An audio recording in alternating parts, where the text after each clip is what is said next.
You're listening to White Noise with your host, Drip, Drip, Drip, Drip.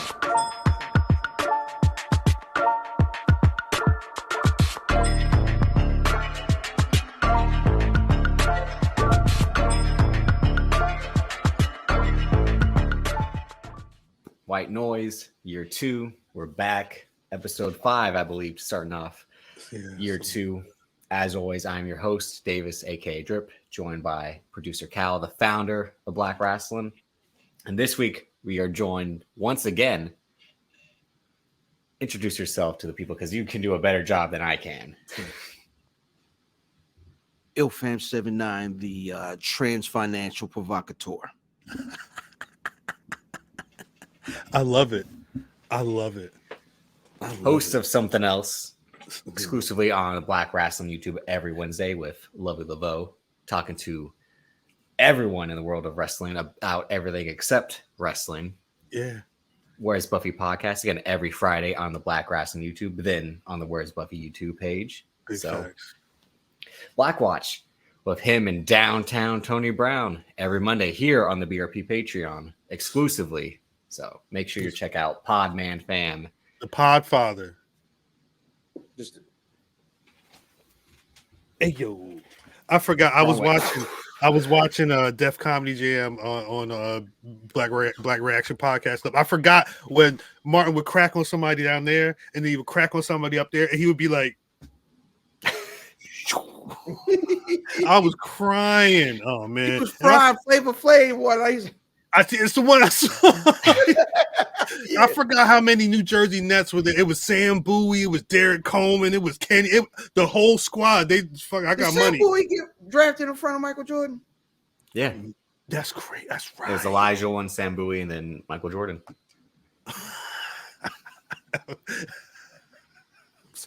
Sorry, Sam Bowie. It's not my fault. Imagine a nigga that took his. No, we're gonna go with Sam. Yeah, we're gonna go with Sam.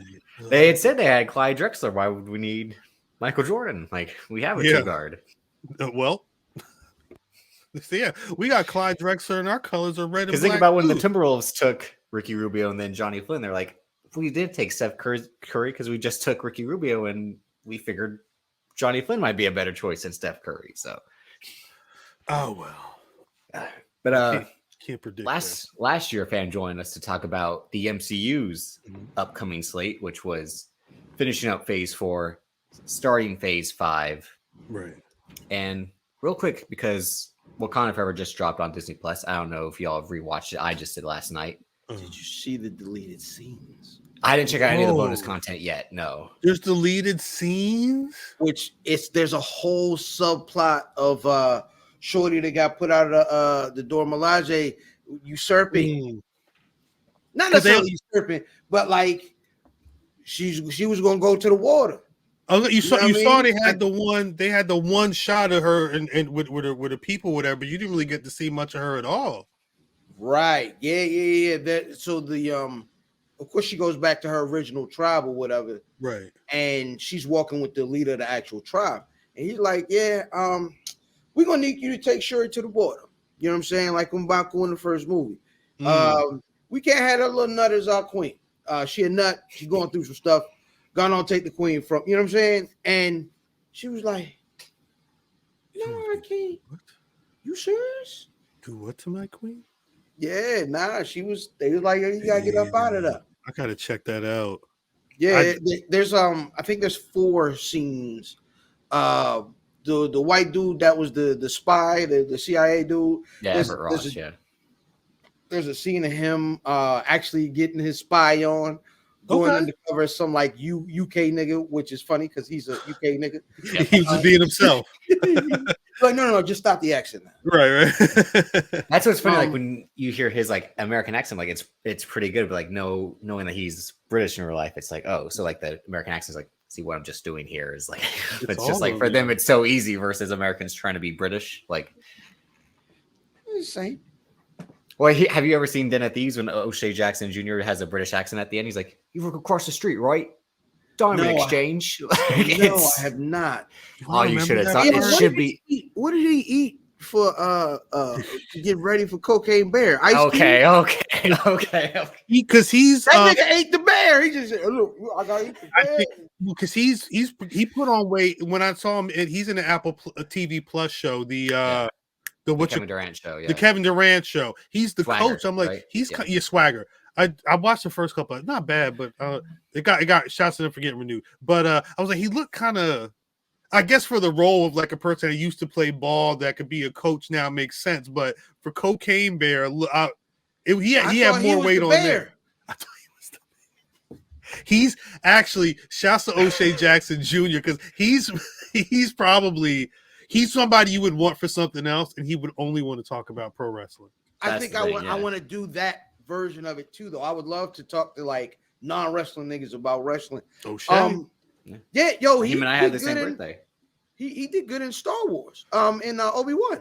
I like O'Shea. I like O'Shea Jackson Jr. Nah, he's nice. I like him a lot, actually. I interviewed him for Swagger, but the stuff he was doing before then, I've always been a fan of his work. O'Shea Jackson Jr., I'm not trying to, but if you want to, everyone talked about how good Jason Mitchell was in Straight Outta Compton, but again, maybe it was easy to say because he was just playing his father, a man he knew his whole life. But I thought O'Shea Jackson Jr. was the strongest part of that movie. O'Shea wasn't an actor though. Like he learned how to act for that. Easy went crazy. You still think okay? Jason Mitchell is I kind of wish that he didn't have whatever allegations on him because he's a phenomenal actor. He's really fucking at everything. Yeah, he killed that. He had to do the most acting, right? Because he was. That's not him.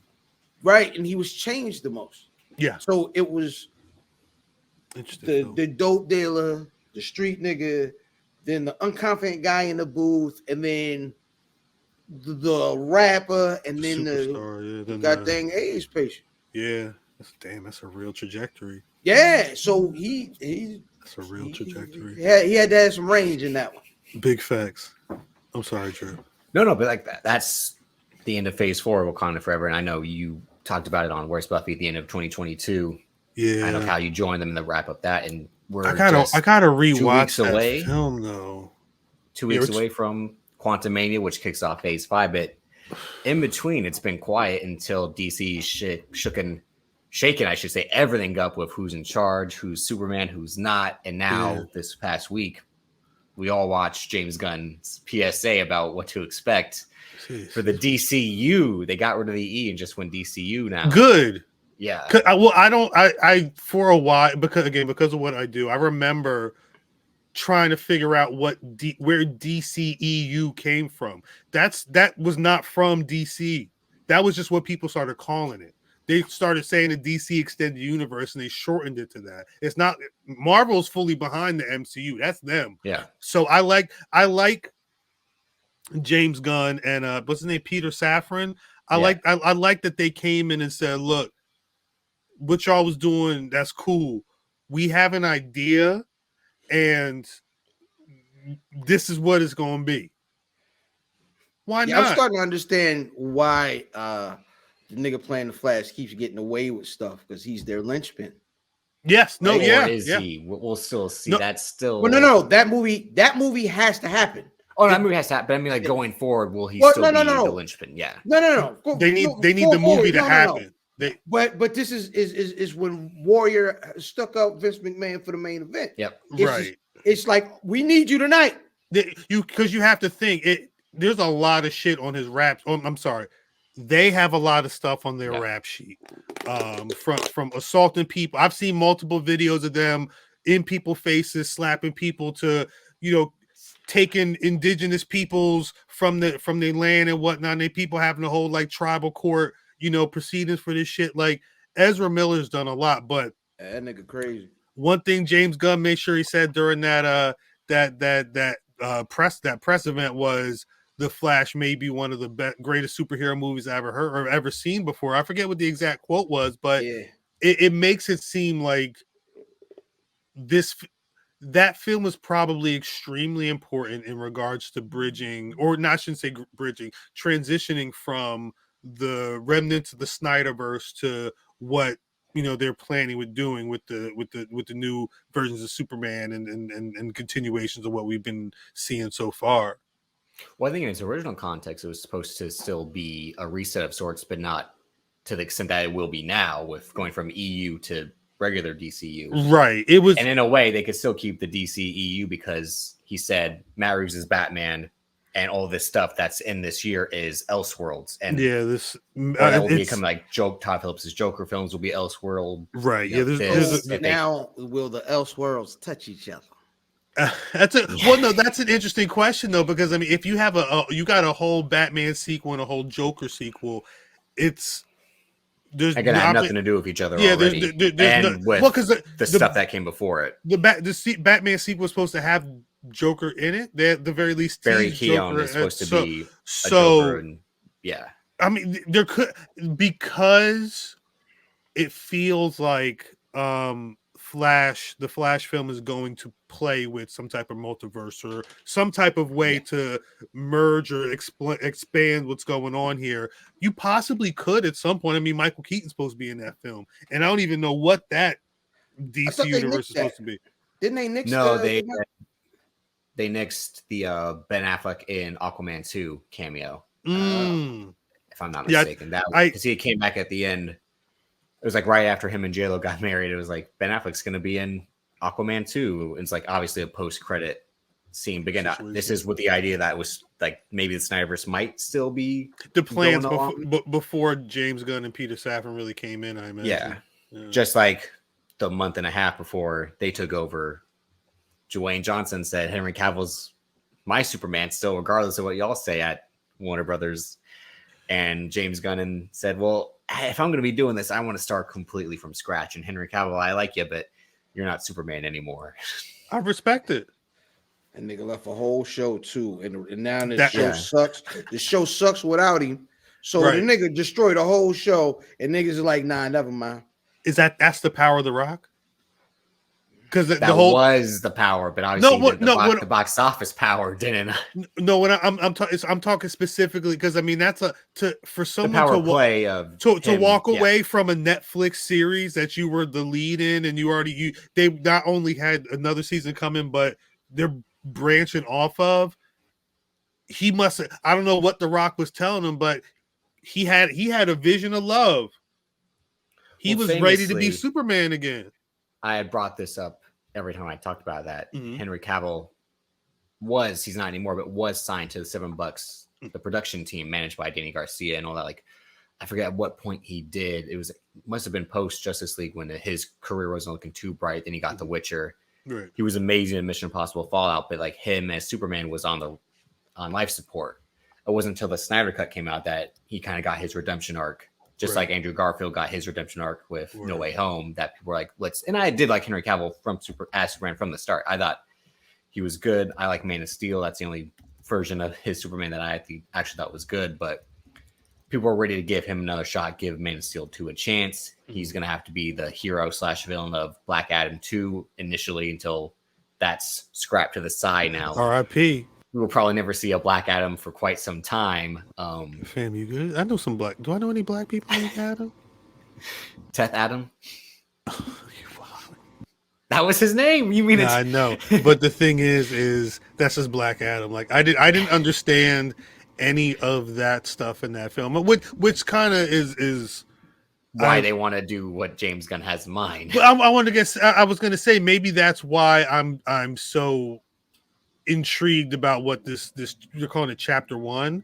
It's one of those things where every couple years, I just edited a piece the other day about the state of DC, but literally every 2 to 3 years at some point in my career, I at some point in that year I'd have to do, all right, what's DC got going on now? Because they're changing the heads. That head of the company has another vision of what they want to do, and at the very least this doesn't feel like they're trying to totally rehash, because they're willing to drop Gal Gadot, they're willing to drop everything in favor of what they have going on. So I at least have to respect that they have a plan.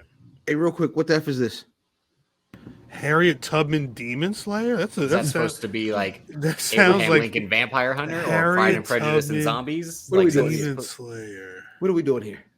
What are we? That's this written by a black person? I sure hope so. I believe so. If it's Seth Grahame-Smith, he's the guy who did Abraham Lincoln Vampire Hunter and Pride and Prejudice and Zombies. A graphic novel. David Crownson. Yeah, I think that's Joey Vasquez. It's a black man that wrote it. He's the writer creator. Okay. His log line is think Django Unchained plus Buffy the Vampire Slayer plus Mad Max Fury Road. But I he don't said like how he looks. Is this the thing? But he said it does mirror the Abraham Lincoln Vampire Hunter, and I think it's just the neck of his sweater. Like he shouldn't have. I'm not. I don't like the. Yeah, no, I don't like how you look there, brother. Wait, so like the Mad Max Free Road, is this again like the Underground Railroad is a real railroad? Maybe, I'm assuming. Well, I thought Barry Jenkins made that show based on. I was going to say that that just happened like a year or two ago. Oddly enough, Drip, one of his credits is being an actor and filmmaker developing the upcoming web series Black Irish for YouTube Red. This is old. Wait up, we gotta get some. That's what it said. This Kickstarter was from 2017. So yeah, I guess the book got made and somebody I wonder what I've never heard of this. Watch this be a movie in like 3-4 years. Just watch. They did the Cynthia Erivo. She did Harriet, and that got her an Oscar nom, right? That movie was. Did you ever see that? No. But then they try to do like Harriet Tubman as like. Wasn't she supposed to be a badass in that movie? Was it like Harriet Tubman wields a gun? No, it was just the Harriet Tubman story. I don't think I'd ever seen anybody do like it was slavery. It was slavery time. So you got to see her taking black people in the darkness, and then there's like one dude, I forget, Bigger Thomas or whatever the fucking dude's name was. Where's Bigger Thomas from, yo? I don't know. I forget what his name was. Bigger Thomas might be from that's from a book, no? Yeah, we read that in school. Native Son. Richard Wright's Native Son. His name wasn't Bigger Thomas. What the fuck was his name? The Harriet Tubman movie. I went to that screen and was like, I'm not a fan of this at all. And I love Casey Lemons, but yo, RZA is playing Bigger Thomas, yo. Yeah, you never saw that? No, heck no. It's not a good depiction of that story, to be honest. Nah, I mean, look at Hulu RZA, AOD Lover. That was him, though. Yeah, I mean, he was a star. It was weird. It was. If anybody saw The Leftovers, I can't remember what else Margaret homegirl was in. The daughter from The Leftovers. Time in Hollywood. Yeah, she one of the Manson girls. She was the girl that gets killed. He killed her in the movie. And that movie, yeah. It was not a good. Native Son's a great story. That movie was not a good depiction. What was my man's name? And because he had I'm sorry, I cannot find. There's like Bigger Long. That's what his name was. It was a black guy who was hunting the slaves. Bigger Long. So it was Harriet Tubman freeing the slaves, and then the black dude that was working for Massa was. I don't. I'm good with slave tales, honestly. Yeah. At this point, anyway, that's why I was tripping. Black Adam, that whole shit was. I'm like, where were we at before until Fam was like, look at this shit, because that is something to be like, look at this. I'm like, who would think of Harriet Tubman? No, I mean, my apologies, gentlemen. In a world where it's not even like we already have a Lovecraft country. I mean, at some point, it's not that far fetched. When you have Abraham Lincoln Vampire Hunter and Lovecraft country, at some point, Harriet. Well, that's what's funny. Like when they get those ideas of like, how can we reinvent zombies? What if we put Mr. Darcy in it? Like, right? Yeah. Like, what if Superman is fighting the zombies? Well, speaking of Superman. Again, he is one of the big anchors of this DCU slate by James Gunn. We want to go breakdown by breakdown, but Fam, what was the highlight to you of these announcements? Because again, a lot of these are lesser known, like the Authority, Creature Commandos, and it's a TV and film, and one's animation. Like, which of these are you most hyped about going forward? I don't know if hype is. I'm cautiously optimistic, but I'm scared that. Remember what the thought was of Taika Waititi after Ragnarok? Yep. And what we think of him now? Yep. And in terms of like creator control.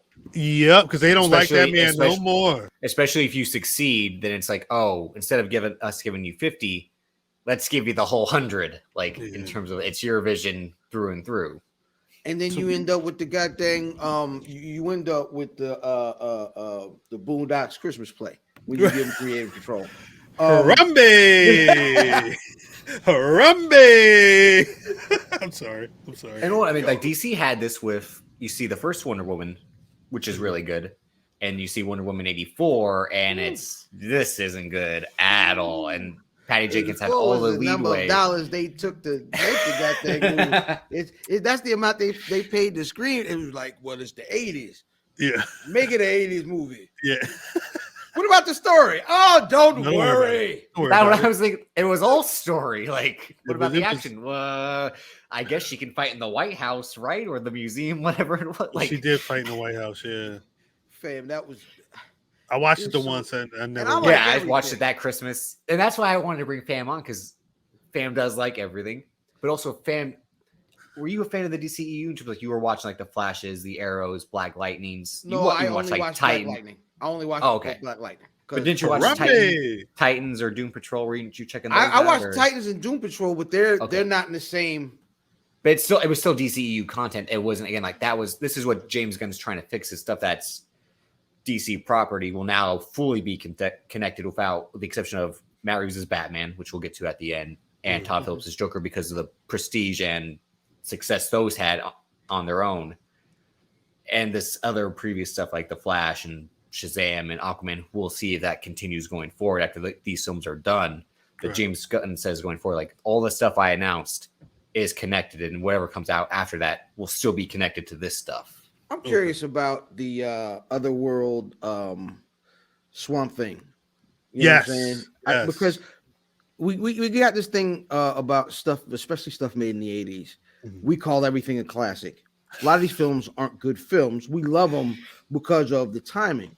And Swamp Thing is one of those things. You know what I mean? Swamp Thing is okay. Like, you know what I mean? You're supposed to play that at the USA, what was that, Up All Night or whatever it was called? Like, that's what you say Up All Night. Yeah. Right. It just wasn't a great movie. I'm glad we kind of get to see a more serious take on something that we kind of got it was less fun, or it was more fun, and they're going to take a real serious take on it. It looks like it's going to be a horror movie dang near. Yeah. So I'm kind of looking forward to that. Well, especially with James Mangold as being rumored as the director of the film potentially, and he did Logan, the Wolverine, as serious use as you can get when it's comic book properties, and he also did Ford versus Ferrari, which is an amazing film, and he's the director of the upcoming Indiana Jones 5. So he's a very serious filmmaker who's, again, like, not going to make a kiddie Swamp Thing movie. He's going to do like the monster Swamp Thing, like. This was Saturday nights. I may have to watch a shitty movie tonight. Like if it wasn't USA Up All Night, it was Joe Bob Briggs on the movie channel, and it was always the lowest of Frankenhooker type shit. I have a recommendation if you're gonna watch a bad movie. What? It's called Freaked. Freaked. It stars the other guy from Bill and Ted's. Oh, Alex Winter. 1993 American comedy. Yes, it is amazingly bad. I love this movie. Randy Quaid is in this. Yes, Mr. he's T the bad guy. In this? Yo, he's the you've got to watch it. Yeah, Freak. I love this movie. There's a cow man in this movie, uncredited. It's Keanu Reeves. Like, this movie is nuts. This movie is nuts. Funny enough, it is co-directed by Alex Winter. It's his. Who else picked Alex Winter to star in a goddamn? Hey, I'm saying he's riding off that Bill and Ted momentum. Like, I got this show. They're gonna put me in the movie. I put myself in it. I'm gonna have to find Freak. That's crazy. Keanu Reeves is Ortiz, aka Dog Boy, uncredited. Dog Boy, that's what it was. Dog Boy. Yeah. I have no idea. Brooke Shield is in this, and Mr. T. Yeah, this sounds like the 90s. Yes. This sounds like the early 90s. Throw them in. Do they got a name? Throw them in there. Well, and to be honest, that's what a lot of these DCU titles sound like, with the exception of the Green Lantern Corps TV show being Green Lantern meets True Detective, as James Gunn put it, or Paradise Lost being Wonder Woman Amazons meets Game of Thrones Palace Intrigue. Like, a lot of this stuff kind of does seem like very 90s-esque. I mean, I think The Authorities, Jim Lee's comic book from the 90s, Creature Commandos seems like very like monsters fight Nazis. Again, very like old, kind of like 90s. Like, what's the craziest idea? You can get a bunch of creatures get together to fight aliens or Nazis. And Cal, what was one of the announcements that you were looking forward that's making you look forward to I like that there's some black people in it. Like I like the fact that Waller's getting a thing, but there's that Lantern series that they're doing that they said was it's the Black Green Lantern, then the other guy, and then, but John they said Stewart it's going to be some Cal Jordan. It's going to be they're going to it's like some True Detective type shit. Like, I don't know. I'm kind of intrigued on what that even means. But yeah, I love the Waller character, and I think and when you being able to put her in charge of something, I've been waiting for it. I've been waiting for Viola Davis to really get to do more than just yell at people during Suicide Squad movies. Yeah, fleshing her out is an amazing idea because it will give her. I'm hoping, because they haven't done it yet. They haven't done it yet, but they give her some sort of redeeming qualities. Because right now she is just a savage. The worst. I think that's the best thing about the character. And one, Oscar winner Viola Davis is such a phenomenal performer, which is why it made sense. Like, James Gunn isn't like letting her go. Like, again, she might not fit in because she's connected to David Ayer's Suicide Squad, but then when James Gunn's like, mine's still a sequel, but spinning off into a different lane, when he did the Suicide Squad, he still kept Viola Davis, a few others, Margot Robbie, who knows if we'll get her back as Harley Quinn one day in kind of this world or not, because Viola Davis does play a part in Peacemaker at the end of the season. Spoiler, if you haven't checked out, we'll get to Peacemaker a little bit too. Is that like, and the big character is connected to Amanda Waller, so who knows? Maybe that's why she'll get fleshed out a little bit more, like you said. Like, why does she have this person in and out of her life now? She's running Belle Reeve, and like, what's going forward after the events of season 1 of Peacemaker? Because it seems like they announced that Peacemaker season 2 is on hold, and this show is kind of going to take its place. Maybe it's like a Book of Boba Fett to Mandalorian season 3 type of scenario. So, like, let's take a break with one show and have this other show that will be partially connected. And then when John Cena is ready to do Peacemaker season 2, James Gunn more than John Cena, because John Cena's like doing all these movies now. Well, James Gunn's doing he's doing Superman and stuff. He's writing Superman, So it's like when they both have the time, they'll get back to Peacemaker season 2, which was my favorite show of last year, and I think one of the best things DC has done since everything's been all over the place and the post Zack Snyder, Joss Whedon Justice League. Yeah. Yo, so what's funny about that day of the whole thing with Jimmy Gunn is he made that announcement that morning. I was like, yo, we've never gotten a proper live action version of Lex Luthor yet. Right. And so now I'm thinking the name of this phase is Gods and Monsters, right? Which has me scared because the last time Gods and Monsters was used in the last 7 years was when Universal was like Dark Universe, Gods and Monsters, and that came crashing down right after it took off. But the one person who is a god and a monster in DC is Lex Luthor. Yeah. I hope this is like you build him as the super villain he needs to be, because they haven't done that yet. Right. You know what I'm saying? Maybe there's some connective tissue where all them niggas eventually he's there first Thanos. Yeah. I think he deserves like that. That's smart. The best version I've seen of Lex Luthor, the one I've liked the most, is the one from Titans. However, he didn't last long. I was gonna say, I heard he didn't make it. So the other day you had brought up 3 episodes. That's crazy. The other day you had brought up there's Jesse Eisenberg's famous or infamous with Lex Luthor with hair, which was, I'd say, inspired by Max Landis, according to some people. Gene Hackman's Lex Luthor in the 70s. That's One cool. that you omitted, fam, was Kevin Spacey in Superman Returns, the Bryan Singer film. We had to talk about that. Yeah. No, I'm saying, but like that might. It's a good thing we're not talking about that. It's like that he was Lex Luthor in real life. So yeah, right. Like, you can make the show. He wasn't acting that day. Yeah. Oh, the script. Oh, my fault. I was. You're right. But that's what's so weird about like. All right, so how for me that they announced all these titles that don't really seem they can go together. But maybe it felt the same way. No, because when you watch that special they put out in like 2013 or whatever, Kevin Feige's like, when we looked at all the characters that we owned, being Marvel Entertainment, it was like Iron Man, Hulk, Thor, and Captain America. He's like, well, when you put these all together, they lead up to the Avengers, and they again built a whole cinematic universe around these spare parts that actually did connect in a way.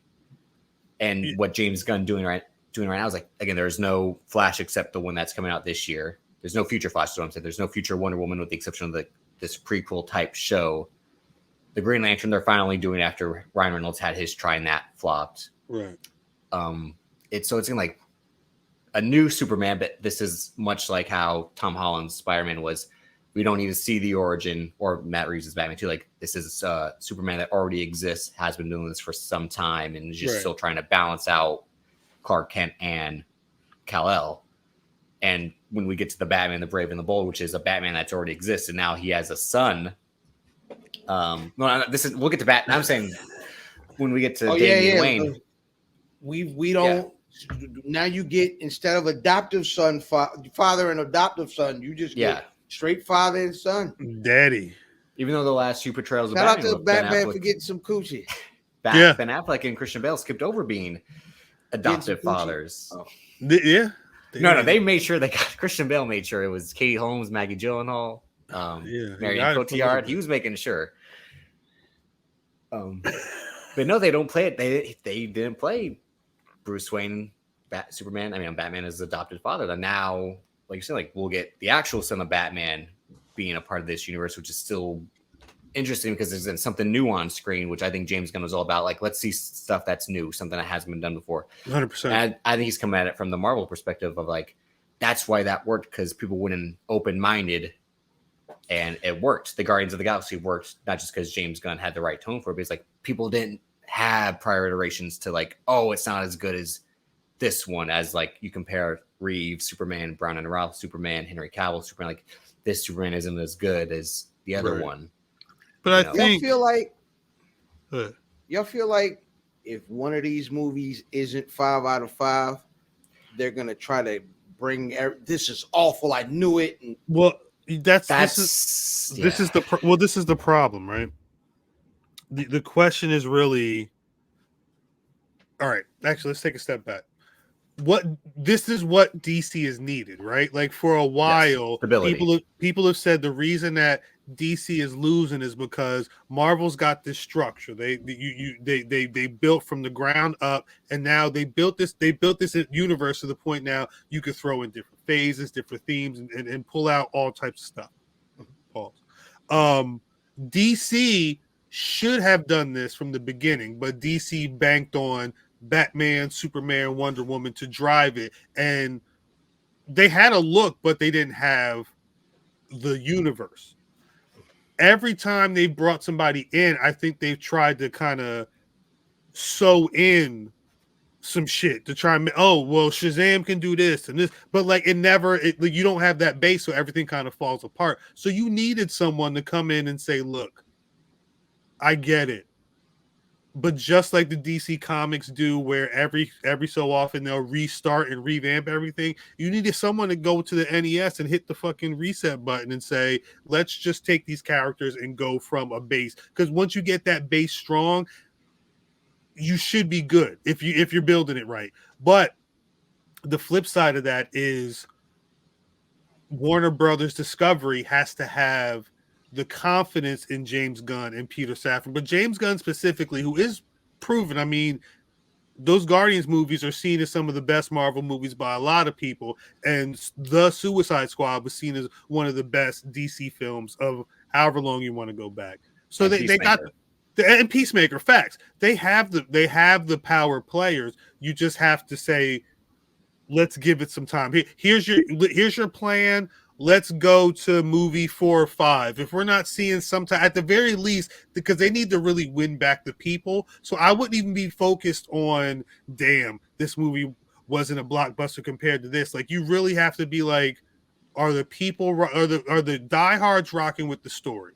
Is the story something that we feel like is going to make sense to build? Because as long as they're throwing money at it, like WCW, like other things, as long as money's being thrown at it and they're seeing results that are positive on whatever metrics they're reading, they should be fine. But yeah, I think that's going to be the biggest thing, is if Warner Brothers, who's been trying to save a lot of money, feels like the DCU movies can turn a profit for them to at maybe even at a cost at some other stuff. You know what I'm saying?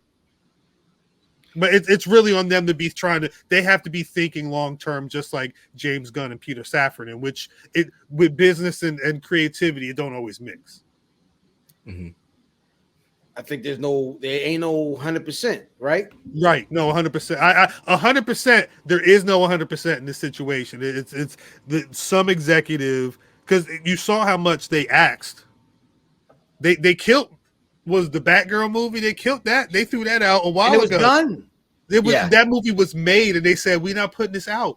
And then they went on to say that it was unreleasable, or like they were saying it was a bad movie is what they were saying. I think this from the niggas that put out Wonder Woman 84.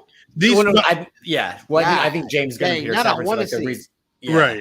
Right. It's now will be like a subject of like cult curiosity of like it has been, yeah. Well, no, like even more like Roger Corman's Fantastic Four, or like the stuff in the past of like, this will never be forgotten because the two guys who directed it, Adil and Bilal, did Bad Boys for Life, a few episodes of Miss Marvel. They're about to do the sequel as well. They did the pilot and the second episode of Snowfall. Like they were the creative shepherds of visually for that show. So it's not like they don't have talent, but they were trying that Batgirl, however much money that cost to make, that's about as much money they wanted to save for that fiscal year. Yeah. So they asked it, knowing that would look good in the and I think that if they're smart, and if they let James Gunn do what he can do, they say, all right, that Batgirl movie's not going to happen, but we could take some of this, or take some of these ideas and turn this into something else. She could be a part of something. You can make an HBO Max series. I think there's a lot you can do with someone that can think on both sides. And that movie was written by Christina Hodson, who is like the sole credited writer for the Flash movie that's coming out. Yeah, I was going to say, I think she'd also wrote the Harley Quinn movie. So it was like, that was an early stage of them like, all right, a lot of these movies should be written by the same person or produced by the same person. Because Zack Snyder was the one who kicked it all off. Like he was the auteur in charge of the universe, which is why it didn't work, because he was going to have to write and direct these first 3 movies. Right. And they have to be bangers, and he's not always. Well, and then they were going to have to break off on their own, which is why they had like Rick Famuyiwa, who did The Wood and Dope. He was supposed to do The Flash at one point and then dropped out. They were all these directors that were signing up for projects and dropped out, and only the ones that retained were Patty Jenkins, who got her 2 Wonder Woman movies, and James Wan, who is now finished filming the second Aquaman movie. So a lot of these tours that we were saying that Marvel doesn't do allow the same people to direct movies unless they're Taika Waititi, who had a proven track record like the Russo brothers did of like the first one, or Peyton Reed with the upcoming Ant-Man. Is like, we can count on these people. They deliver what we want, and then we'll kind of give them some leeway. DC would give people all the leeway, and then it would crash and burn. They'd be like, oh my God, what did we do wrong? We gave you all the control. But that's because they didn't have a Kevin Feige. They didn't have somebody there to control and everything. Studio heads would constantly change, and then the creative of DC would change, which is why it made sense to put James Gunn in control now. And what Fam said is right. Like, after the first one, do they plan on sticking it out if it tanks? They gave James Gunn the Suicide Squad, and they liked it enough to be like, what else do you have in mind? He's like, what if you focused on this guy in the movie? And yeah, they said what else you want to do? He said, I want to do Peacemaker. They said, bet. And then so I think that's why they do have the faith in him, at least of right now, to be like, continue going forward. Basically, they've gone 2 for 2 in a way. The Suicide Squad didn't make as much money, but that was the 2021 slate of in theaters and at home that HBO Warner Brothers was doing. Like, you could watch the Suicide Squad in the theater, or you can watch on HBO Max. I watched it on HBO Max because it was just right there, and that's why they didn't make as much money financially, but it had the critical acclaim. It was good. Because again, because James Gunn. Low key, that was a good IMAX movie. I'm not gonna hold you. Oh, no, I wish I had gone and seen it in the theater after I watched it at home because I rewatched it the second day because I'm like, I can. It's just here. Like, right. That was a good one for the theater. But I think that's the other thing. My hope is that some of these are going to be able to do that stuff, especially I'm not going to worry about the James Gunn stuff because I know what I'm getting, especially in these types of environments. But I think the questions about some of these other projects will be because I wonder if they would spend money. Like, I don't know what Ryan Coogler's working on next as a director.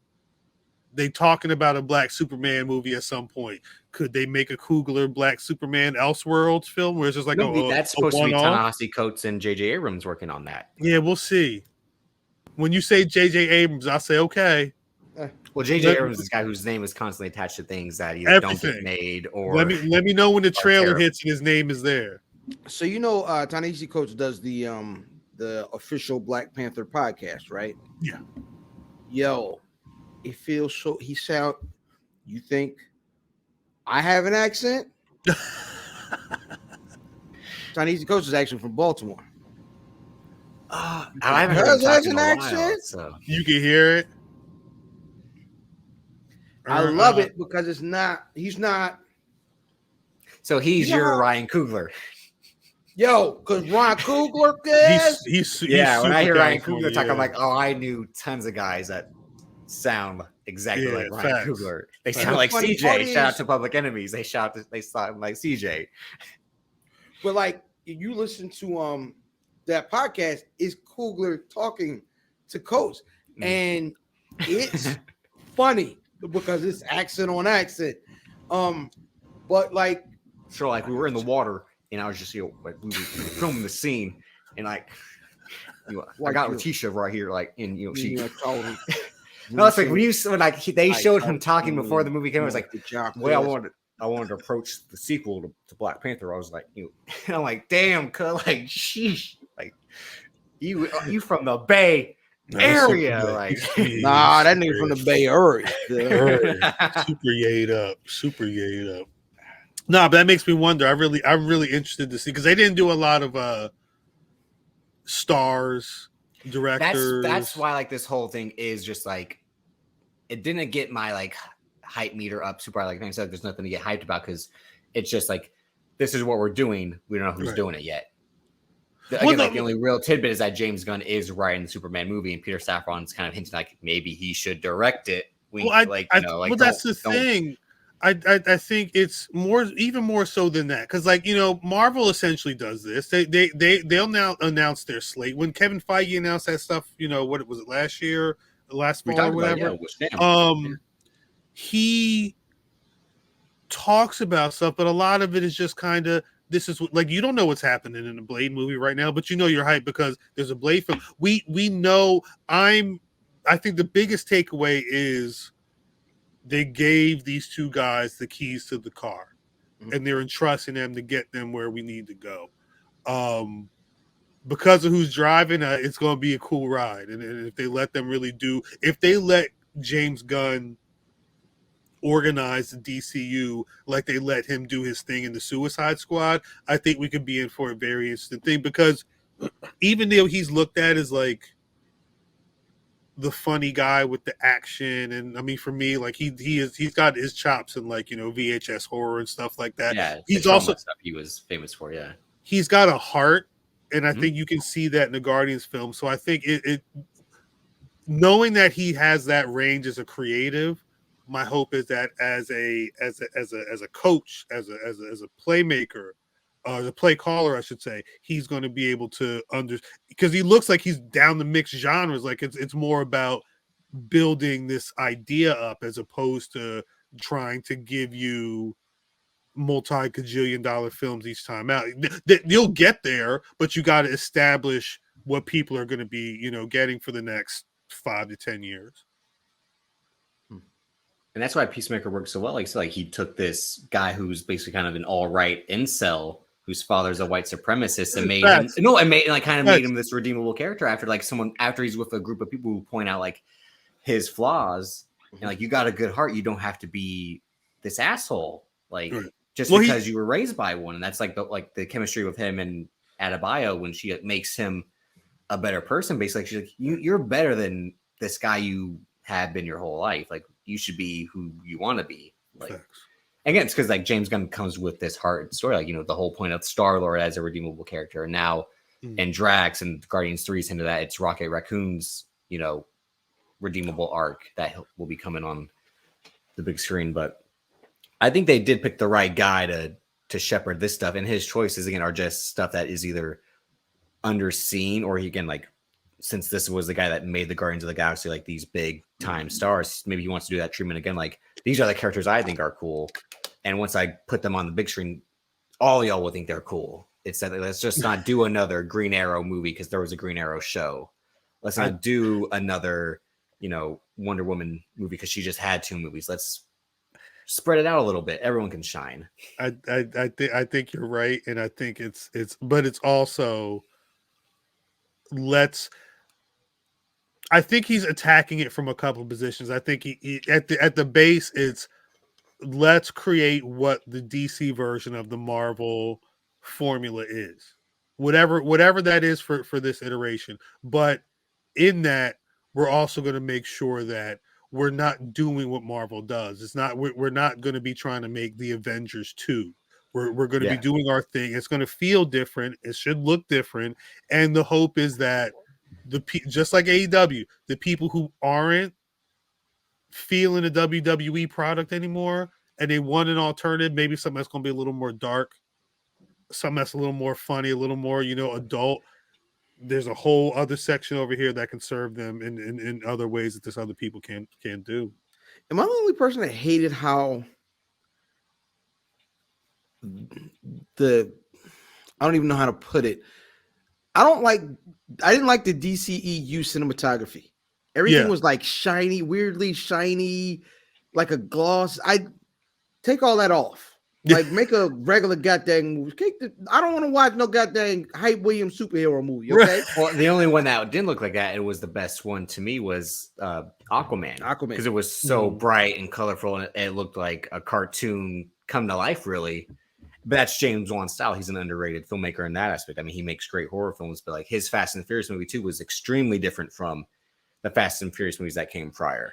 Some dope visuals in those films, but I mean, again, I think a lot of those people, they were chasing that Zack Snyder, and it was his template, especially Patty Jenkins. She was someone like who had studied under him because she never made a movie like that, so she had like, what does he do that I have to again, like the slow motion fight scene, like you said, like this weird cinematography where it's like it's super cold and dark and blue, and then that nigga loves slow motion. Yeah, that's how you put the Flash in slow motion? That was that was the whole point of his Flash. I'm like, is he fast or does he move slow? It's like that's Quicksilver in X-Men movies. Well, that's why I didn't like that either. So fast. Yeah, I'm tired of that shit. Because it's that thing, like, well, to be honest, like them moving so fast, it's slow. Everything is slow to them. Well, I'm like, I don't give a fuck about that. Kind of fast, but everyone has taken that goddamn that slow motion super speed trick. Yeah. Let's just see it in real time. Let's see it first in real time. You know what I'm saying? Well, it'll be like, and they'll be like, right. you got a new hat on. Ha ha ha. Like, yeah, I'm seeing that. You would have to treat it like a Guy Ritchie film. Was like, want to see how I did that? And they like do a whole like smash cut, like him like moving in slow motion, but like it already occurred, and like everything had fallen into place. What you do? It's a room of like 50 people. 2 seconds later, everybody fucked up, and then it's on a loop, and the Flash comes out like K-Shine. And he put the lab coat on, and he pulls out the shit, and he starts rapping about, and they slow it down. I don't know. You can do a lot, or you just bring in Conceited. Slow it down. Slow it down. He just hit you. Yes, absolutely. That may be the name of the episode. Slow it down. Slow it down. I'm sorry. No, I think there's ultimately there's a lot of room. You got a good sandbox and you got a story. Let's make some entertaining goddamn content while we do it. Well, I was going to say, now you can put that image up because there were some things I wish they would have announced. I wish we finally would have got a Batman Beyond film. My bad. Okay. It's been too long. We need it again. If you're going to do a Batman that's different from what Matt Reeves is doing, and you don't want to go to the Bruce Wayne well in your universe, give us old man Bruce Wayne teaching Terry McGinnis how to be Batman. Right. Instead, they're doing the other arc that they haven't in like Fam said, like his Batman as adopted father, in this case, the real father, like that's been skipped in the last 20 years of Batman. Well, actually, Val Kilmer and George Clooney kind of were adopted fathers, but they were just more like older brothers. Yeah, because Chris O'Donnell was a grown man. Like yeah, I'm your father, but not really. Get away from me. Are we eventually gonna get to Black Batman? Again, that's something which is Lucius's son. Yeah, they could if this works out. I would hope so. But that was recent, right? Like in the comics, yeah, barely. Yeah, but I think that would be probably 10. That's probably 10 years after this Batman. But it would really just depend on how they play it. Because I mean, Marvel. One thing that Marvel's been really good at over the years in the MCU is taking more recent stuff.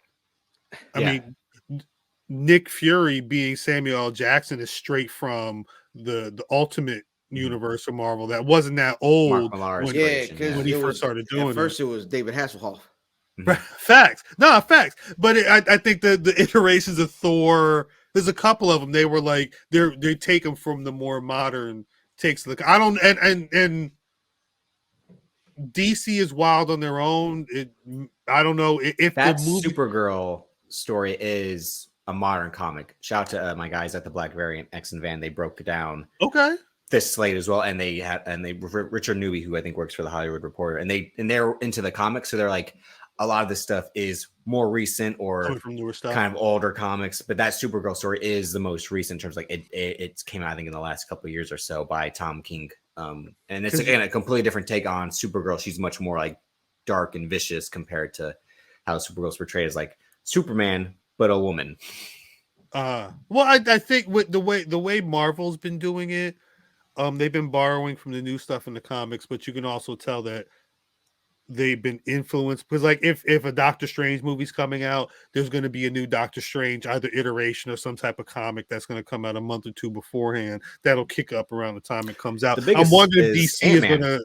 That's what I'm saying. Hank Pym was Ant-Man. They went like, well, Scott Lang will be our main Ant-Man because in this universe, Hank Pym already was Ant-Man, but then went away. Right. Yeah, it'll be interesting to see how if these movies do well. I mean, the DC comics may start to shift and, at the very least, kind of align and drive the movie side of things. So I want to see Batman Beyond. My dream project would be if like Denis Villeneuve could helmet after the success of Dune Part 2. Fan wants to see Black Batman, Lucius Fox's son, as Batman. Lucius lying. Hey, Joker, man. So wait, would Terrence Howard be Lucius Fox in this? You'd have to be. You're my son, but you are the Batman. Hey, Batman, man. Batman, man. I'm so proud of you, man. You know what I'm saying? Like, hey, you a Batman? Batman might be the name of the episode. Would you think you a Batman, man? Come and hit me, Batman. Sorry. He don't even know. Would you get the youngest son from Empire to be? Would you, Hakeem? No way. No, not just see Smollett. You know about the French actor.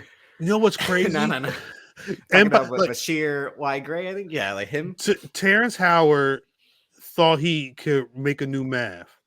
Juicy Smollett thought he was. I don't think he thought it. He believed it, Cal. He thought he was the gay Tupac. Yeah, man, we can figure the Akeem paradox, man, and we just figured out that you don't need gas in a car. Right? You don't need gas. You need jet turbines. I know because you need propane, man. Propane, man. Hold up, where the fuck? Yeah, I got the particle, the divine particle. We figured out the dangling participles continue to Jesus Christ! It was. I mean, but this is because he went to whole places to do this stuff. Like he wasn't just talking to random people. You know, I was born Terrence You can't Deshaun play Howard. this out, Cal. I've become an actor. You know, I've been nominated for. I'm sorry. I'm sorry.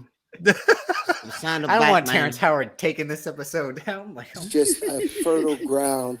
I'm sorry. I'm sorry, man. That could have been our War Machine in another universe. Nation. Yo, I'm sorry. So do you want to live in that universe where he's still War Machine fan? No way. Here's the funny part is this part of the conversation just delved into my real life twice. So earlier today we were watching BMF. And the chick on there's a chick on there that played like a Rihanna-esque character in Empire, and I couldn't figure out who it was. That woman, yeah. Exactly what you're talking about. Yeah. I think Tiana was her name. Tiana was like, she's definitely like, her name's Tiana. You mean, so she's Rihanna in this world is what you're trying to say. Like, I think sounds about right. Tiana. So that was the one part of real life, and then the other part was we were just discussing like why was it okay to replace Terrence Howard, but it wasn't okay to replace T'Challa.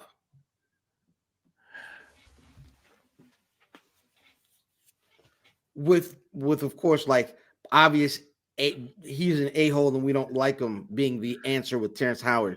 I think they probably I think there's two things. I think they probably felt like they paid so much tribute to Chadwick that it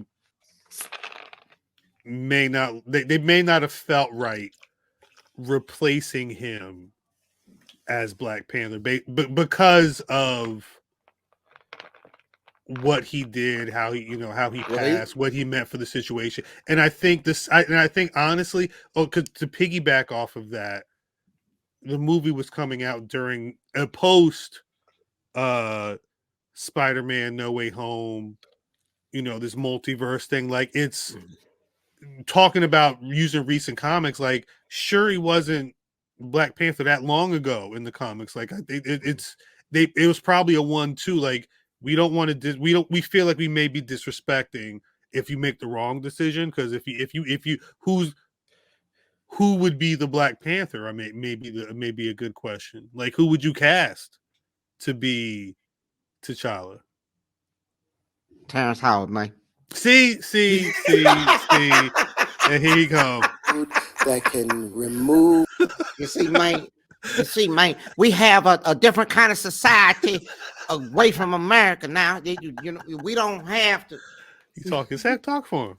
Talk for him. He said, man, listen, we as the T'Challa and them congregation, we come to you today, man, to let y'all know we have figured out everything. Vibranium and my new equation has fixed everything on Earth.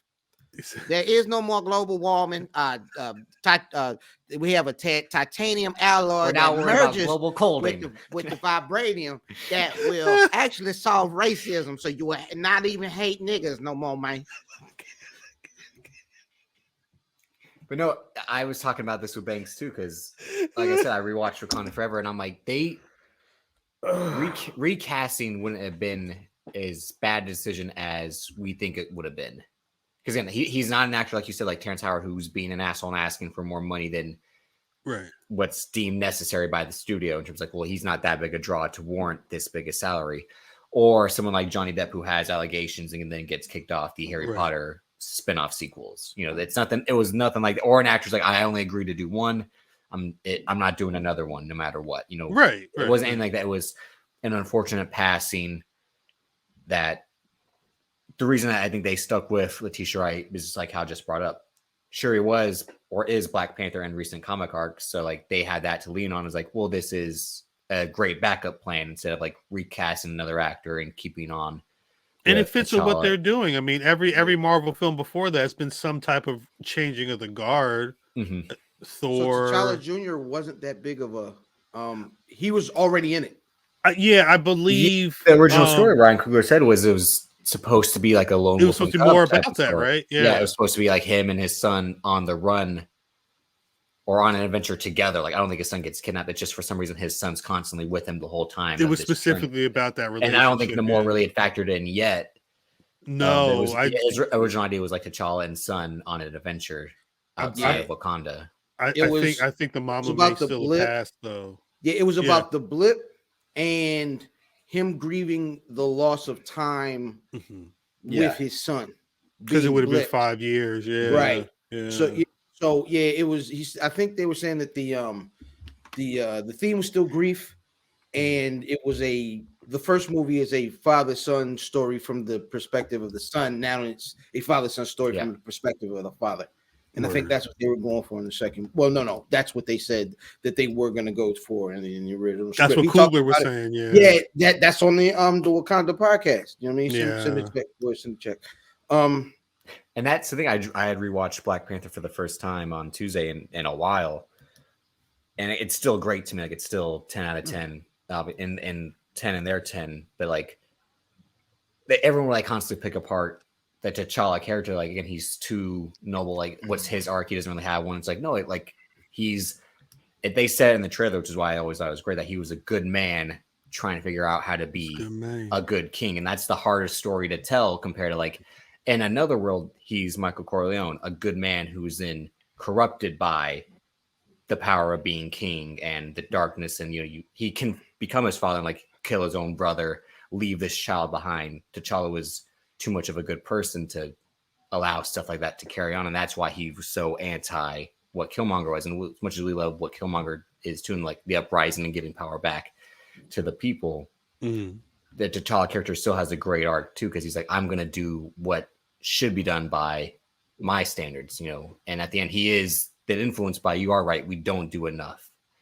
And that's why I had that great confrontation in the throne room. He's like, but ain't you king? So all people, your people. It's like, I'm not king of Wakanda. I'm not king of all people. I'm king of Wakanda. Like I can only dictate what I'm allowed to. Right here, And that was the whole point of the second. Is like they still might try to help out these other countries, but these other countries are trying to get more from them. And Namor is T'Challa as well. Like I want to protect my people.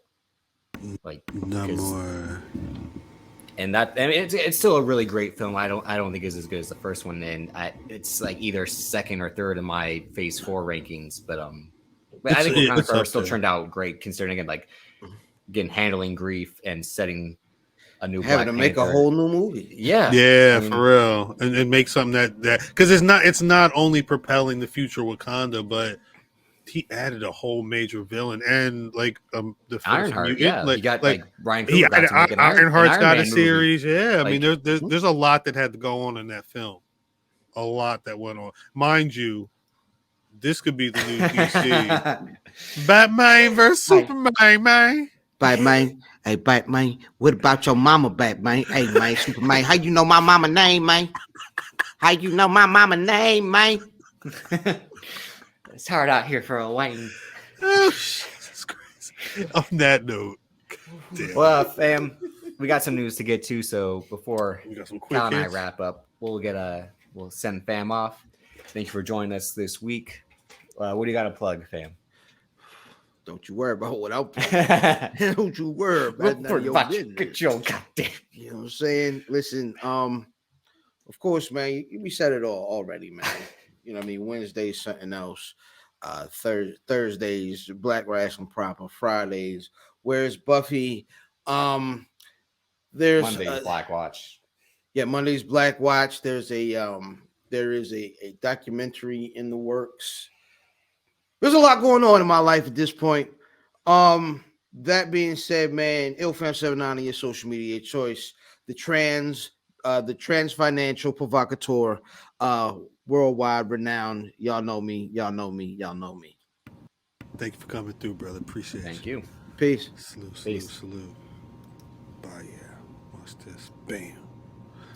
Good stuff. All right. Actually, damn, look at that. Bam. All right. So we got some. You said what's popping? Because outside of DC, what else is going on? Well, that was the thing. So, like I mentioned earlier, so now that Peacemaker season 2 is on hold, the GOAT, John Cena, has signed up for a Peter Farrelly movie co-starring Zac Efron and Jermaine Fowler of a Coming to America fame called Ricky Stenicki, in which a group of friends who that have created a fake friend to get away with their shenanigans now have to find a real person once their wives, start to figure things out. So it's like a comedy about three bros. It's called Ricky Stenicki. Ricky Stenicki. So I'm assuming like, what were you doing? They're like, oh, we were hanging out with Ricky Stenicki. Yeah. Let me show my age. They have to go and find a real Ricky Stenicki's. Oh, what was the name? There's an episode of MASH where it's this exact premise. Wiki fake soldier. What was it? It was like season 1. Tuttle. Yeah. Tuttle. Yeah, it was a season 1 episode called Captain Jonathan S. Tuttle, and every time they had the whole army believing this guy Tuttle was around, and they were getting all types of supply. They showed how they milked the army by creating a fake Captain Tuttle. This sounds like Captain Tuttle the movie for the modern bro edition. So Peter Farrelly, who did There's Something About Mary, Stuck on You, Hall Pass, and then won an Oscar for Green Book when he went serious. Won an Oscar is crazy. Hey, think about it like this: the guys that directed the Turn Down for What video can be Oscar winners of Everything Everywhere All at Once. Like that's how crazy. That's how crazy the Academy Awards are. You're right. You're right, Trip. You're right. So I think after the success of Green Book, and he just did this movie, The Greatest Beer Run, with Zac Efron on Apple TV Plus. I don't think that had the acclaim that Peter Farrelly thought it did. He's going back to his comedy. He's going back to his comedy roots. So Ricky Stenicki is the name of an imaginary character invented and perpetuated by 3 friends over several years, so that they have someone to blame for their misbehavior. When their partners become suspicious, they're forced to hire a washed-up actor to bring Stenicki to life. The movie has a dire but hilarious consequences. John Cena will be playing Stenicki. So Zac Efron, Jermaine Fowler, and whoever else this person in this group of guys, a bros is, John Cena will be the Ricky Stenicki. And I bet at some point somebody recognizes Ricky Stenicki from something that he did in like 84. Yeah. And oh my God, the whole story's blown up, and Ricky Stenicki got to tell him, come on, man. Come on. And this is an Amazon Prime film. Like much like another movie John Cena has in the work of Idris Elba. I don't know if you heard this. I'm just bringing this up because John Cena's partnering up with Apple, but no, I'm with it. It's Heads of State, Idris Elba and John Cena teaming up for an action movie that will be directed by the guy that did Nobody, the Bob Odenkirk, John Wick. Oh, that could be hard. Is it produced by them too? All right, the plot details are being kept under wraps, but the film is being described as Air Force One meets Midnight Run. Josh Applebaum and Andre Nemec wrote the initial draft. Oh no, I mean, are writing it with and then wrote the script of a draft by someone else, but it is being produced by who else? It doesn't show who else is producing it, but I imagine it would be 87 North was a company that did Nobody. Which is Chad Stahelski and David Leitch's company that they've been splitting up as they made John Wick and Bullet Train and the Fall Guys we talked about last week. They did Violent Night as well, the David Harbour Santa Claus movie from. Oh no, Peter Safran is producing this. Hey, look at that. There we go. See, that makes. Well, I mean, given how you produced both of them when they were in the Suicide Squad, it's Bloodsport and it is not. That's not a DC. Ricky Stenicki is not a DC Elseworlds movie. No, that's not Ricky Stenicki. It's like I said, it's an Amazon movie. And funny enough, Josh Applebaum and Andre Nemec wrote the initial version of this show, Citadel, for Amazon that the Russo brothers were producing, but now have taken back control. I talked about that on a Banks vs. Davis episode a while back. How it was initially $200 million to make, and then it jumped up another $150 million. It was the second most expensive show Amazon was producing. What the hell? Read it. It's a fascinating story. I don't want to rehash it here because it would be too long. But it's supposed to be a spy basically from all these countries teaming up for an Avengers type show, and then the show is supposed to spin off these spies back in their own country spy shows. It's the problem with universe building as James Gunn is trying to get away of. Right. And what Marvel's been doing because it worked with step by step by step. Right. All these other companies are doing what DC had done initially with like everything, cooking on different burners, and we'll do this over here, and then this will kind of come back over here. Too many and if you forgot, again, just because we're on this wave of John Cena movie projects that are being produced by Gunn or Safran, did you not, again, so that report from the Heads of State movie was from October. Do you remember back in December? I'm just rehashing stuff because it just shows how everything's still connected with Peacemaker being put on hold.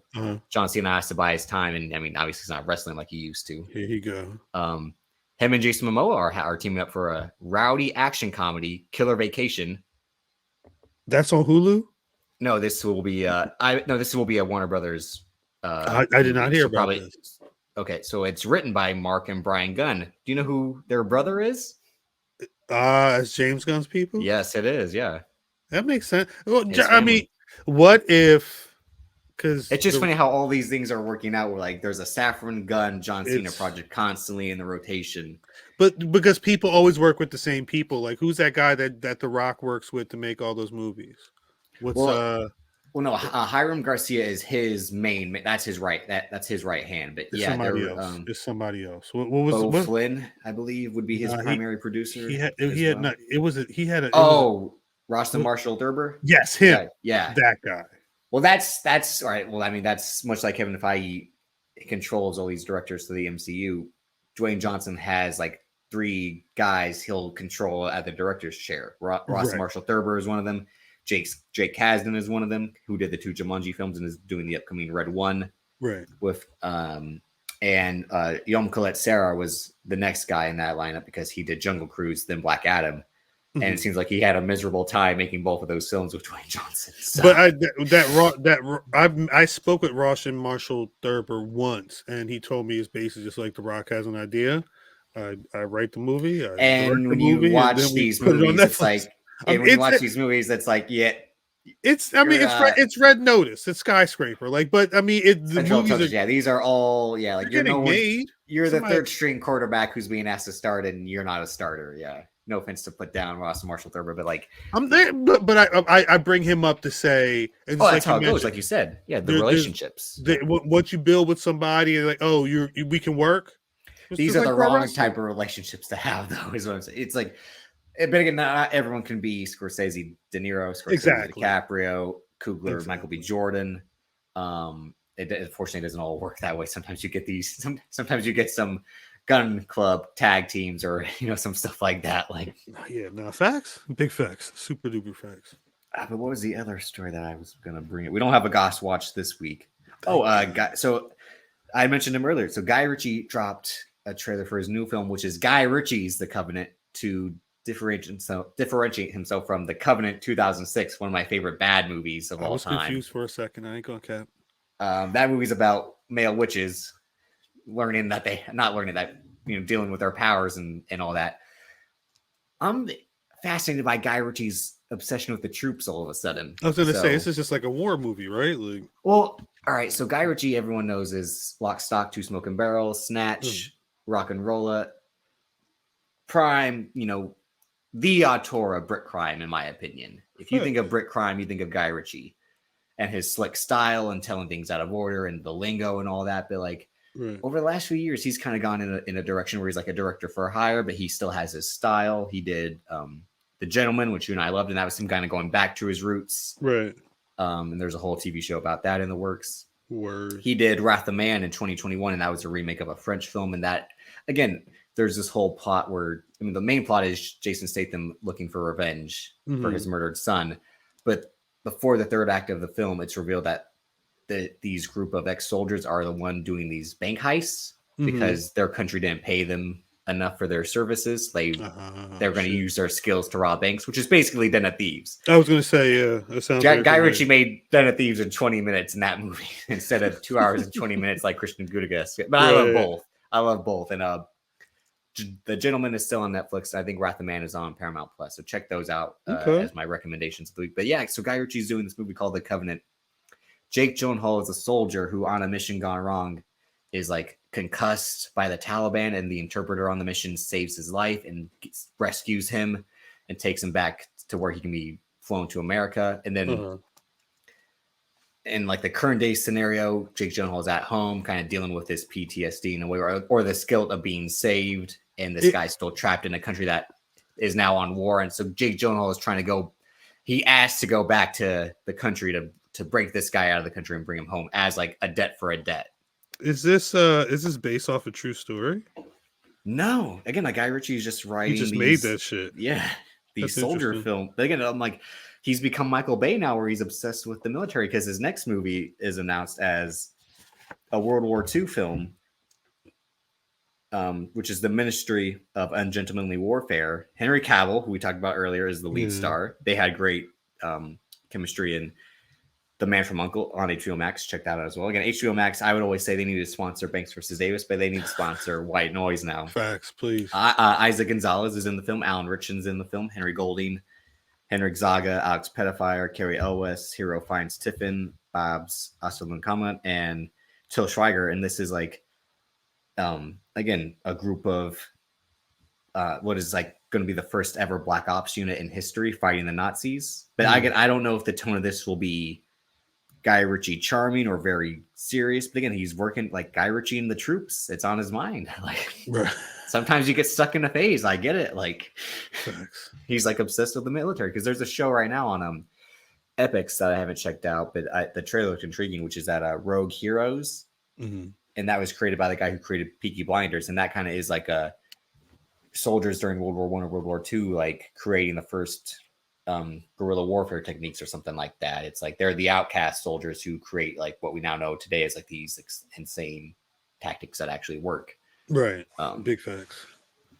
Damn. There's too much stuff. I guess we're at the time of year where all this stuff is going to be coming out, or you should be getting ready for it to come out. So it's good news. Good news week. But no, I'm pissed because the previous Guy Ritchie movie still hasn't come out yet in the States, and that's the Operation Fortune movie with Jason Statham. Yeah.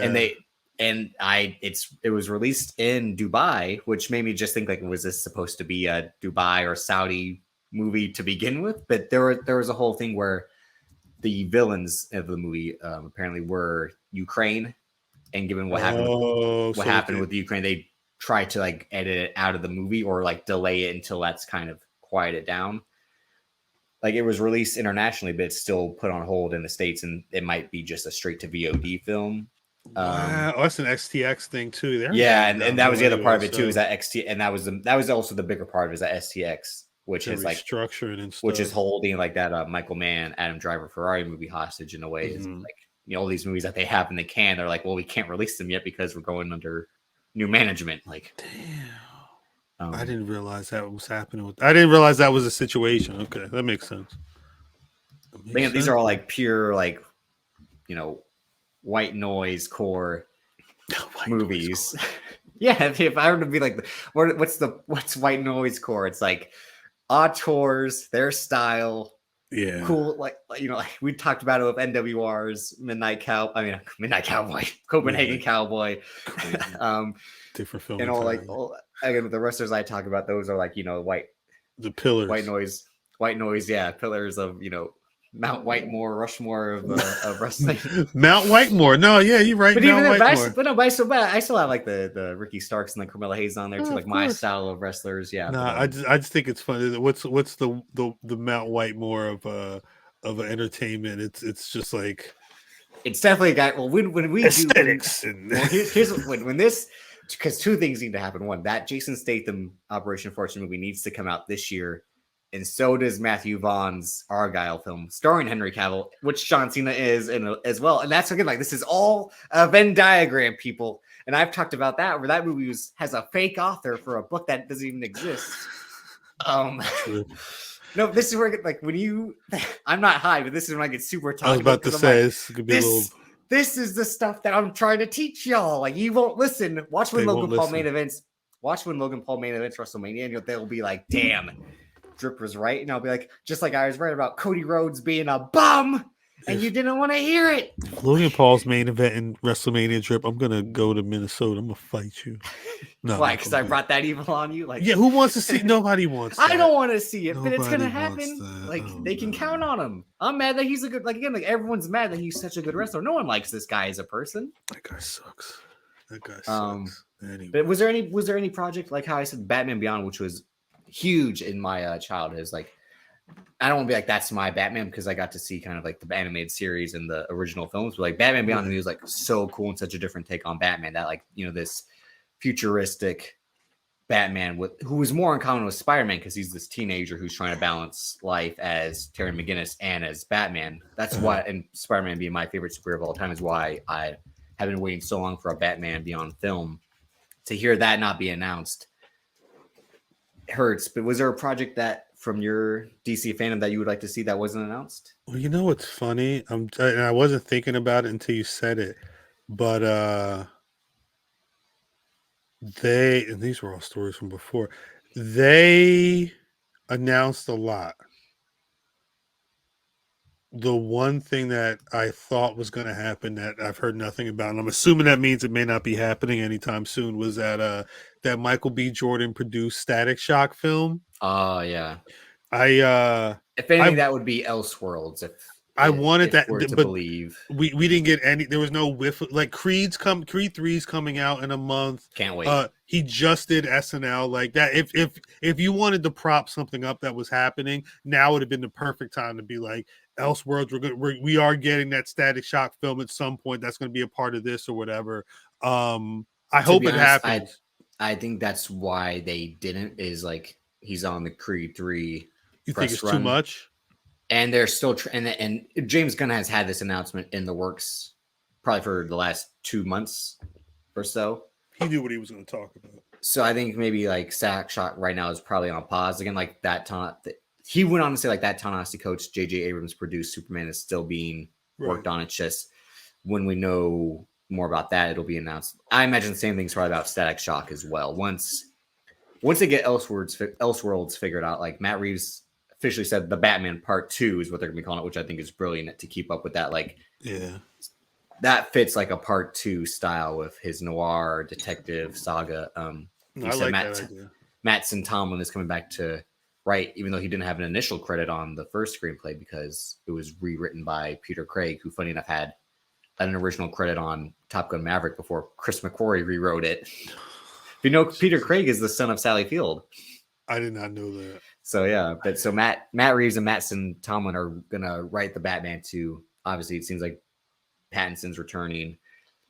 They didn't say nothing about Harley Quinn either, huh? In terms of Margot Robbie's Harley Quinn, or yeah, it seems like she's out on Harley Quinn until she would probably get a call. Just like again, I think any like Gal Gadot is out until they decide what else in Elseworlds. But that makes like Gal Gadot being out makes more sense because that movie was trash and Patty Jenkins is gone. We talked about this when I said that's why she came back to Fast and Furious, because like she saw the writing on the wall, and sooner or later, Dwayne Johnson's coming back. Him and Vin Diesel are gonna hug it out, bro. Like, hey, I'm sorry. Like, come here, bro. I got a corona. Come here, bro. Again, everyone in DC is again, like, and not to keep talking because we'll be wrapping up fairly soon, but just because I've been more into Marvel always, it's like these announcements, I'm like, it's that initial reaction like Fam brought up, and that we're all thinking was like, after one, are they like, let's stop? I made up the point, like, I think they do have faith in James Gunn, but like this stuff they did announce, I don't know if they will hit like that. Like, like what you were saying, like these have to be a success. Luckily, they did say like the key films are a Superman film and a Batman film. Right. The other stuff is TV oriented. And then, the Swamp Thing is the last movie in the works because they're like, that's going to take, getting used to in a way. You got to build to that. Yeah, you have to. But I think a Green Lantern True Detective show, a Wonder Woman Game of Thrones show, Amanda Waller show. Like these do sound like good ideas on paper. Right. But it's always that thing of like, let's a Green Lantern. Like, I don't want to see two Green Lanterns be like, what's going on? Smoking a cigarette, a green cigarette that they create with the ring. Like, I don't know about time, Marty. Like, because I think like, you're gonna make it low budget to me. Like the Green Lantern should be grand and epic. I know they might want to try to take the Star Wars approach where like they can do so much more on TV with Mandalorian. But what's the true detective approach? Is when they say that, are they saying it's a single story that has all these threads? It's a single story. So, but that could just be. It's not Poker Face, is what I'm saying. Where it's a case of the week. What? They're not doing that. We're like, but think about it. Let's say it's a mystery within the Green Lantern Corps. yeah, they have to figure it out, and it just so happens that maybe it's tied to something that happened 15, 20, 200 years ago, whatever, with the two of them. Like it's not hard to piece together. They have to execute, and I think it feels like they've got a green light to at least try this first chapter out. No pun intended. But they can try this first chapter out, but you have to succeed. And again, is the measurement of success X amount of dollars at the box office? Is the measurement of success 95 on Rotten Tomatoes? Like I think that's what they're going to have to figure out is with this new chapter, literally, that we're embarking on. Is it better to have a lot of money come in, or is it better to have a good amount but people being enthusiastic for chapter 2 and what your next moves are going to be? And I think that the latter is probably what they should be looking for, because that's the long con. That's what Marvel's on right now. They're 4 phases deep. And that's why I didn't want to try to get into a whole debate, because this is now a real, like you said, a real clear, let's hit the reset button for the DCU. Like, and that's why they have the U part now. And Elseworlds existing still makes sense, because those are cash cows with Todd Phillips as Joker and Matt Reeves as the Batman. And these movies are already in the can, being The Flash, Aquaman, Blue Beetle, which is going to be kind of interesting as well. That was the one where like James Gunn's like, Blue Beetle next, like right, just get out there. Shazam! Fury of the Gods, which I wasn't really anticipating anyway. Even though that it looks cool, like he's fighting the dragon. That's the only part I'm interested. Like, It'll be dope. It'll be dope. The last film was all right. I haven't even seen the first one. Like, in the Shazam didn't interest me. But keeping Matt Reeves' world separate is a smart move, just like Todd Phillips. Who knows if that Joker movie will hit like the first one did? It has to. Lady Gaga in it. It's got to do something. Well, on paper, it seems like it will. Given, like you said, like he won an Oscar. Lady Gaga is a huge star. It worked so well the first time. It's hard to top $1 billion a second time. Right. When you did it first try. That's why I think some people look down on Wakanda Forever.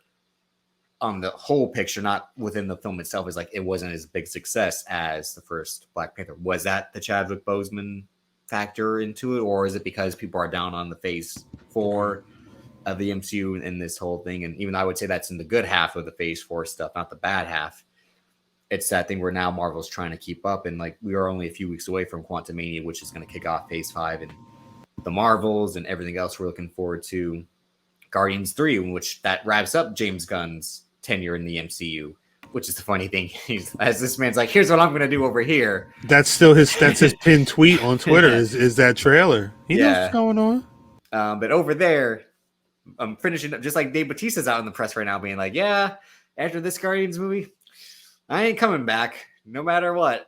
I'm sorry, I want to do what you got to do. Which I get. Like, he wants to be, as we said the other in our chat with him, like he wants to be an actor, and he's a good actor, and he is. And like someone had brought up, he said like he doesn't think he could play like a rom-com because he's a huge guy. I'm like, he's got the chops to pull like a regular guy. It's just he looks so fucking huge. It's like John Cena, like in Blockers. Like that's why they made fun. Like John Cena is like the superhero dad in Blockers. Like you gotta pair Batista with the right person. I mean, he can get in there and do the job. It's just got to make sense. Well, it's funny seeing like his character Knives Out. His regular everyday look made sense for his character in Knives Out. Right. His regular everyday look doesn't really fit. Knock at the Cabin. I'm like, Dave Bautista with the tattoos doesn't fit the Mormon type look that he's going for with the biblical end of days. I think they needed to be like, can we cover these up, Dave? Like, they let him rock.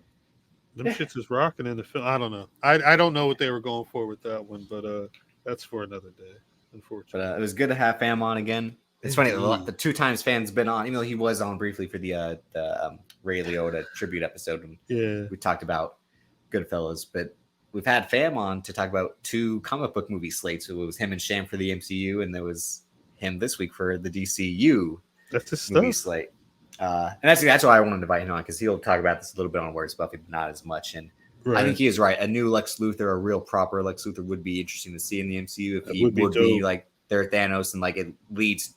Maybe that's why James Gunn's like, let's not do Justice League yet, because I want to build to a Justice League versus Legion of Doom film. I think that makes perfect sense. Honestly, and then maybe that's why like he will have the Batman who's a dad and this Superman that's already existed, and maybe introduce like these Green Lanterns and Jason Momoa's Aquaman.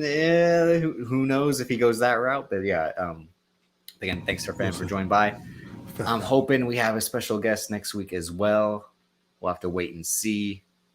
I can't think of anything else I should talk about.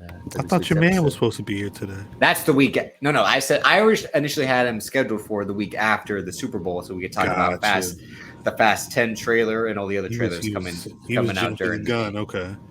No, well, I mean, because he will be coming by once a month going forward. I'm with it. He was like, "Yeah, the slate of news," and I'm like, I already had you scheduled in my mind for a different episode, and I don't want to double dip, like, because that makes sense. Because it'll be like, what are they just doing the show that they used to do over here with Cal now? Like, yeah, we're not a one trick pony over here under the umbrella. But yeah, even then, at that time, we can ask his thoughts, and he probably would be like, I don't like this slate, and then 2 weeks later, be like, you know what, I do like this slate. This slate is amazing. Given how he does like to be. His opinions change, but no. Next week I do have a special guest in mind, and then after Banks will join us, and then we'll see for the week of my birthday who. Oh, maybe that's when I should try to get my dad on or not. Who knows? Maybe somebody. We'll figure it out. Cal, where can the people find you on social media? At Cal on Twitter, at Black Wrestling, wherever you get it. Every Thursday, you already know the vibe. We are giving you 5 mics. The podcast. But not this week, as Matt said. Not this coming week. I see. We'll see what happens. YouTube.com/Black Wrestling, Patreon.com/Black Wrestling. If you're watching this early, you paid the $1 to pay the $10 to get this content, to help make this content be a thing, as well as supporting all the other things up under the umbrella that we do. Shouts out to the squad. Where can people find you, Drip? Well, thank you for playing all those things that we do here at Black Wrestling when you're not editing pieces for the Ringer or doing Wednesday Worldwide World Takeover. You can find me on Twitter at Davis, aka Drip, Instagram Davis Colin DC. Here on White Noise every single week, talking movies, wrestling, TV. Oh, Last of Us episode 3, real quick. You watched it, right? Yeah, I had to help people talk about it. Yeah, fun times. And it's funny how that first episode, when we reviewed it, that's when we had done the Stepped on TV episode. I had said 2 of my favorite shows were Insecure and Watchmen, and they had my favorite episodes, which was God Walks into a Bar, which that's basically what this was. Yeah. And literally. the episode of Insecure when in season 3 when Issa, or is it season 4 when Issa and Lawrence get back together over the course of that date. This episode between Bill and Frank, right? Because he's like Bill's a nice guy, but Frank isn't. I like those. I mean, the thing is that's what TV's for. Yes, to tell beautiful stories, and whether they're romantic or dramatic or comedic. Because it's funny when he's like, after they have like what is like a fight, we believe. You think the government's run by Nazis? The government is run by Nazis. Right. And he's like, well, they used to be. Like, it's like I said, it's fun when you can have a thing like a game and have characters that are cool, but you don't really get to know, and then be able to take a show and devote a whole episode of television to telling a genuinely beautiful story about a relationship. I even think the stuff that's being overlooked, and not to be like the main story is not even that good. No, because it is the story of 2 people finding each other in the apocalypse, basically, is an amazing story to tell. But the show, I mean, the episode is bookended with him and Ellie on the road, and when she sees a plane, she's like, "You flew in those?" Right. He's like, "Yeah, it wasn't that fun." She's like, "You got to be in the sky." Like, it sounds like amazing to her, and to him, like he's taking it for granted. You see how it was.